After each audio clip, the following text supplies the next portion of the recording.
মায়া ত্যাগ করতে শেখো, দেখবে অনেক কষ্ট কমে যাবে। মায়া নেশার চাইতেও মারাত্মক একটা জিনিস। এটি কখনো ধরাও যাবে না, স্পর্শ করা যাবে না। এটা এমনই এক অদৃশ্য খুন যা কখনোই কেউ ধরতে পারে না। এই মায়া জিনিসটা মানুষের ভিতরটা তছনছ করে দেয়। কারণ এই মায়ার কারণে অনেক মানুষ তার জীবনটা শেষ করে ফেলছে, যে আমি ওরে ছাড়া বাঁচবো না, ওরে আমার জীবনে লাগবেই। এই যে এই মায়াটা, এই মায়ার জন্য পৃথিবীতে সবচাইতে বেশি আত্মহত্যার মধ্যে মানুষগুলো পড়ে যায়।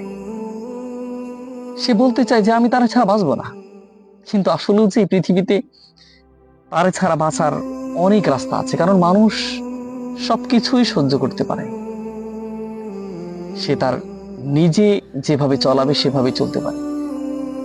সেজন্য এই মায়া যদি ত্যাগ করতে পারো জীবনে, তাহলে তোমার জীবন সাকসেস। আর যদি তুমি মায়া ত্যাগ না করতে পারো, তাহলে তোমার জীবনে তুমি কোনোদিনও উন্নতি সাধন করতে পারবে না।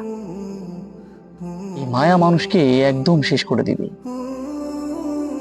মায়াটা তুমি যদি তোমার জীবনটা যদি পরিবর্তন করতে চাও, তাহলে যে কোনো মানুষের মায়াটা তুমি প্রদর্শন করবে না। যারা তোমার জীবন থেকে নিজ ইচ্ছায় চলে গিয়েছে, তাদের প্রতি মায়া দেখানোর তো কোনো দরকার নেই। মায়া দেখাবা তাদের প্রতি যারা তোমাকে আগলে রেখেছে, অনায়াসে তোমাকে ভালোবাসছে, তাদের প্রতি মায়া দেখানো উচিত।